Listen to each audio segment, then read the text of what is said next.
Story 1. I want to start by telling you that I am a careful person. I'm 31 years old, I work as a paralegal in Chattanooga, and I approach most things in my life with the same methodical attention to detail that my job requires. When I decided to sell some furniture after moving into a smaller apartment 2 years ago, I did everything right. I took good photos, wrote accurate descriptions, priced things fairly, and when people contacted me through the listing, I screened them. I asked questions. I confirmed details. I did not just give my address to anyone who emailed. I did everything right, and it still happened. And I want to be very clear about that because I think there is a tendency when something goes wrong to look for what the person should have done differently, and I have spent 2 years looking and I cannot find it. I cannot find the mistake. Here is what happened. I had a sectional sofa and a dining table listed on Craigslist. The sectional got interest quickly, multiple inquiries, and I ended up in an exchange with a woman who said her name was Deborah, that she was furnishing a new place in a part of Chattanooga I knew, and that she'd like to come look at the sectional that Saturday afternoon. The exchange was normal. Her questions were practical and specific: dimensions, condition, whether I'd help carry it to a truck. She said she'd be bringing her husband to help with the moving. I confirmed Saturday at 2 in the afternoon. I gave her the address of my old apartment, which I still had access to for another week during the move-out process, so there would be no strangers at my new place. That was one of the precautions I'd taken. Meet at the old apartment, not the new one.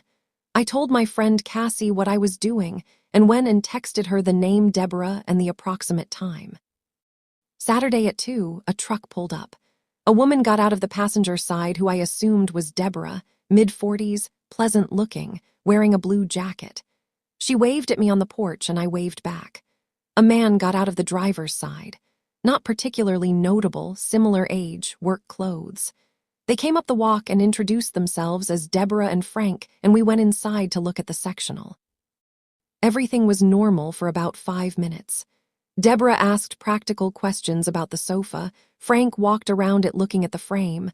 I answered their questions. And then Frank asked if he could use the bathroom. I said yes and pointed down the hallway. He went.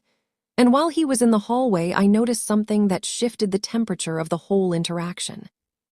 There was a third person in the truck. I could see the truck from the living room window where I was standing with Deborah. And there was a shape in the back seat that had not been visible when they pulled up because it had been lower in the seat, but now that person had sat up and was looking at the apartment building, looking at the windows. I said to Deborah, as casually as I could, that I hadn't realized there was someone else with them. She looked at me, and her expression did something small and quick that I caught because I am trained to watch people's faces in my profession. Something recalibrated in her expression, just for a second. Then she smiled and said it was just her son, that he'd stayed in the truck because he was on his phone. Frank came back from the hallway. I want to tell you what I felt in that moment as precisely as I can. It was not a single alarm. It was an accumulation. 3 people for a furniture pickup when she'd said 2. Frank being in the hallway alone for longer than a bathroom trip should take. The recalibration in Deborah's face when I mentioned the truck. These things individually were explainable. Together, they were a weight I couldn't name but could feel. I told them I needed to step outside for 1 second to check something, and I went out to the porch and I called Cassie. I told her I needed her to call me back in 2 minutes with a reason I had to leave immediately. Cassie, who is a good friend and quick, called back in 90 seconds and told me there was a family emergency and I needed to come right now. I went back inside and told Deborah and Frank that I was so sorry. There was a family situation. I needed to reschedule. I said it clearly and with apology, and I held the front door open in a way that indicated the visit was over. Deborah looked at Frank. Frank looked at Deborah. That exchange between them lasted about 2 seconds, and in those 2 seconds, something was communicated that I was not supposed to see. Then Deborah smiled and said, of course, these things happen, and they left. The truck pulled away. I locked the door and stood in my empty apartment and called Cassie back and stayed on the phone with her while I finished packing the last of my things and left. I did not relist the sectional on Craigslist. I donated it to a charity pickup 2 days later. What I have never been able to stop thinking about is what Frank was doing in that hallway. It was a straight shot from the living room to the bathroom, maybe 20 feet, and he was gone for what I estimated at 4 minutes. My old apartment had 2 bedrooms and a storage closet and the bathroom. 4 minutes is enough time to look into all of them. It is enough time to note a layout. It is enough time to do whatever someone in a hallway alone is doing when they are not using the bathroom. I had given the address to a woman named Deborah after a normal-seeming exchange on Craigslist. I had verified nothing about who she was. I knew a truck, a woman, a man, and a third person I had not been told about had come to an address I'd provided to a stranger. That is what I know. What I don't know is what the plan was, what Frank was doing in the hallway, what the person in the truck was for, what would have happened if Cassie hadn't called. My paralegal brain has run the possibilities many times. None of the scenarios I construct have good endings. I was careful, I did everything right, and something still came to my door. The only thing that changed the outcome was a phone call. I have Cassie's number in my favorites. I check it is still there more often than I would like to admit. Story 2. I'm 28, and I want to tell you something about the way this started before I tell you the substance of it. Because I think the beginning is as important as the middle, and most people who tell this kind of story skip the beginning. I was looking for work. Not desperate for it, not in crisis, just in the specific economic situation of a 26-year-old in Roanoke who was between jobs after a company reorganization, and who was open to things while he figured out his next move. I had savings, and I had time, and I had the practical optimism of someone who'd always landed on his feet before. I was browsing Craigslist gigs, which is the miscellaneous jobs section, because I'd picked up some good short-term work there before, moving assistants and handyman jobs, the kind of cash-in-hand physical work that suits someone between positions who doesn't mind getting his hands dirty. I found a posting that looked straightforward. Property maintenance and cleanup, a rural property about 30 miles outside of Roanoke, 1 to 2 days of work. The pay was generous, cash on completion. The posting was not unusual for that section of Craigslist. Properties outside of city limits often need seasonal maintenance work, and owners post on Craigslist for it all the time. I responded with a brief description of my experience and my availability. The response came within an hour. The name given was Gerald Marsh. He said the property was a family property he'd inherited and was preparing for sale, that it needed brush clearing and some light interior work, that he could use someone for 2 days that coming weekend. He asked if I had my own tools. I said I had basic tools. He gave me a phone number and asked me to call to confirm. I called. The conversation was normal, practical, the way these conversations go. He described the work clearly. He told me the address was on a rural road about 8 miles off the main highway, that cell service was limited out there, that I should plan to arrive early and he'd have water and supplies on site. He sounded like what he said he was, an older man dealing with an inherited property. He said he'd be there both days working alongside me. Cash both evenings. I showed up Saturday morning at 7:30. The property was real. I want to say that first because when I tell you what happened next it might sound like I was in the wrong place, but I was not. The address matched. The property matched the description. An old farmhouse on about 3 acres that had been neglected for several years. Outbuildings, overgrown fields, the kind of rural property that does need exactly the work he'd described. Gerald Marsh was not there. I waited in my truck for 45 minutes. I called the number he'd given me, and it rang and went to a generic voicemail. I texted and got no response. I sat there in the driveway of an empty rural property 30 miles from the city with no cell service strong enough to do anything useful on my phone, and I thought about my options.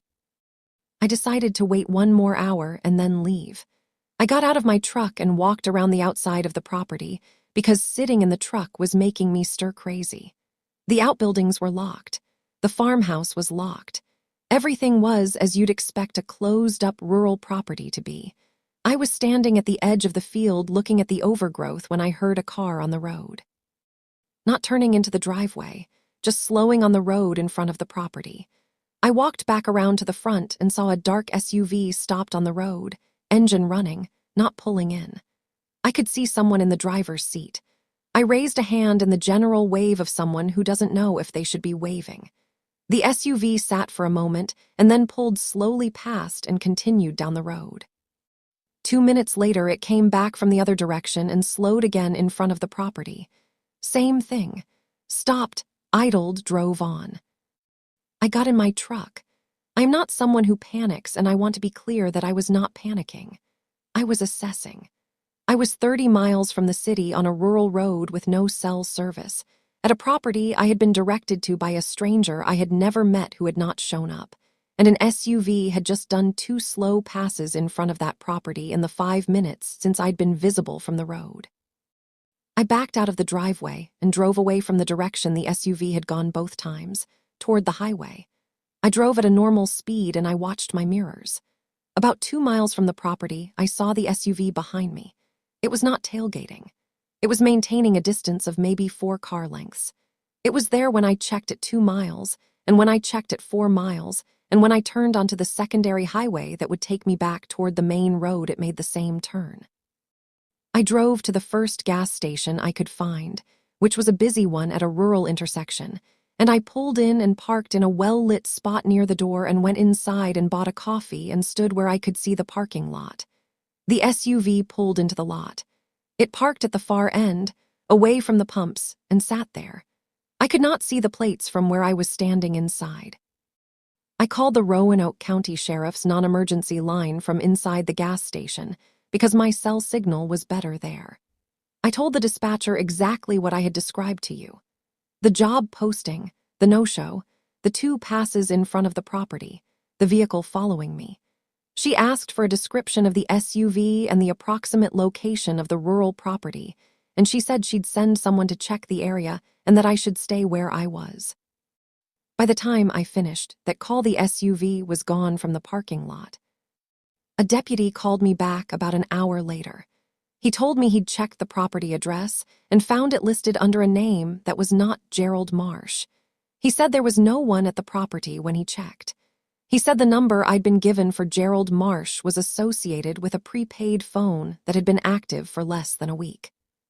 He told me that the pattern I'd described, a Craigslist gig posting to a rural property, a no-show by the poster, a vehicle that appears when the respondent arrives, was something he'd seen before in the county in a different context that he was not at liberty to detail. He told me I had been right to leave when I did. He told me not to take any more cash jobs at rural properties from Craigslist without verifying the poster's identity through a third party. I have thought about what the plan was many times. What would have happened if I'd been less attentive? If I'd stayed in the property longer without coming back to the front? If I'd been on foot instead of in a truck? If the highway had been further? There is a version of that Saturday where I never came home.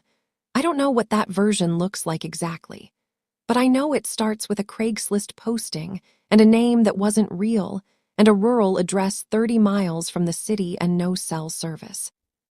I know how it starts. I just don't know how it ends. And I have decided that I am comfortable not knowing. Story 3. I'm going to tell you a story about an apartment, about a Craigslist apartment listing in Burlington, Vermont, and about the person who posted it, and about what I found when I dug into what that person actually was. This is not a story about something that happened to me in a dramatic physical sense. I was never hurt. I was never in immediate danger that I was aware of. What this is a story about is the slow accumulation of understanding that something is deeply wrong, and the way that understanding arrives not all at once, but in pieces, each piece ordinary enough on its own, and the way you only see the full shape of it when you've collected enough pieces to step back and look. I was 24 when this happened, a graduate student at UVM looking for a 1-bedroom apartment on a limited budget, in a city where limited budgets and 1-bedrooms do not naturally coexist. I had been looking for 6 weeks when I found the listing. It was a good listing. A one-bedroom in a converted Victorian on a quiet street, recently renovated, in-unit laundry, off-street parking, the kind of listing that in Burlington's rental market should have been gone within hours. The rent was below market, not dramatically below, but noticeably. The photos were good, clear, and well-lit, showing a bright apartment with hardwood floors and original moldings and a kitchen that had been updated thoughtfully. It looked real. It looked too good but not impossibly good. I emailed the contact address and got a response within 30 minutes from someone who identified himself as the property manager, giving his name as Dale Whitfield. He said the apartment had just become available due to the previous tenant's unexpected relocation, and that he was looking for someone who could move in quickly. He was warm in his messages, responsive, answered my questions clearly. He said he could do a showing that Thursday evening. I went to the showing. The building was real. The apartment was real, and it looked exactly like the photos. Dale Whitfield was a man of about 50, friendly, showed me through the place at a comfortable pace, answered my questions, told me about the building's history, pointed out the details of the renovation. He seemed like exactly what he said he was. At the end of the showing, he told me if I was interested, he'd need first and last month's rent and a security deposit to hold it, that there was another person looking at it the following day, the standard gentle pressure of a rental showing. I told him I was very interested, and I'd let him know by the following morning. I went home, and I did what any cautious person does before committing to an apartment. I looked up the building's ownership in the city's property records.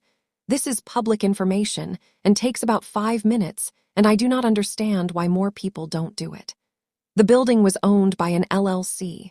This is common in rental properties and not inherently concerning. The LLC was registered in Vermont.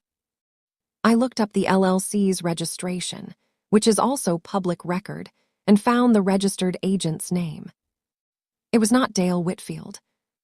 This could have been explained innocuously. Property managers are often separate from owners. The name on the LLC could have been a different partner, a lawyer, an accountant. I dug a little further because I am who I am. I found a second LLC with a similar name registered at the same address. I found a third. The registered agent across all 3 LLCs was the same name, and a search of that name in the context of Vermont rental properties turned up something that stopped me cold. There was a complaint filed with the Vermont Attorney General's office, publicly accessible, from 2 years prior. The complaint described a rental fraud scheme operating in Burlington and 2 neighboring cities in which fraudulent apartment listings were used to collect deposits from prospective tenants, who would hand over money at showings of legitimate properties, only to find that the person collecting the deposit had no authority over the property and the money was unrecoverable. Multiple complainants, multiple properties. The same general method described across all of them: warm, personable property manager, below market rent, urgency of other interested parties, cash or electronic deposit requested on the spot. The case had been investigated. Charges had not been filed due to what the AG's office described as insufficient evidence to identify the responsible individual. The registered agent's name across the LLCs was not in the complaint, but the method was identical, and the properties described in the complaint included a building on the same street as the apartment I had just toured. I did not call Dale Whitfield back. I drafted a reply and deleted it 3 times and eventually sent nothing, because I had made the decision that I did not want to alert him that I had looked into this, and I did not want to put my real name in any further communication with him. I called a friend who worked in the Burlington Police Department's non-criminal division and told her what I'd found. She took the information and said she'd pass it to the right people. I don't know what happened after that. I don't know if Dale Whitfield was ever connected to anything or charged with anything, or if the apartment was legitimately available and he was who he said he was. What I know is what I found in the public record. What I know is that the method described in that AG complaint matched the showing I had attended in enough specific details to make coincidence a position I could not hold comfortably. What I know is that if I had gone back to that showing the next evening and handed over first, last, and security deposit in a city where that number approaches $5,000, I would have had no recourse. No lease. No name I could verify. No record of the transaction beyond my own bank statement and an email from an address that could be deleted in seconds. And here is the part that I think about the most. I went to that showing alone. I met a stranger in an apartment in a building where no one else was present, in an empty unit, at 7 in the evening, in November when it was already fully dark. I went because the listing looked legitimate, and the communication had been warm, and the apartment was beautiful, and I needed somewhere to live. I went because Craigslist had not given me any reason not to. That is the thing I want you to take from this. Not that every Craigslist listing is dangerous. Not that every property manager named Dale is running a scheme. But that the things that are designed to deceive you are designed specifically to look like the things that are not. The warm emails, the reasonable rent, the beautiful apartment, the friendly showing. These are not incidental to the deception. They are the deception. Every detail that made me feel comfortable was a crafted detail, placed to produce that specific feeling. Comfort is not the same as safety. Familiarity is not the same as legitimacy. And a person who is good at deceiving people is, by definition, someone who seems like they are not. I found my apartment through a property management company. I verified through 3 independent sources. I paid $200 more per month than the listing I had toured. It is the best money I have ever spent.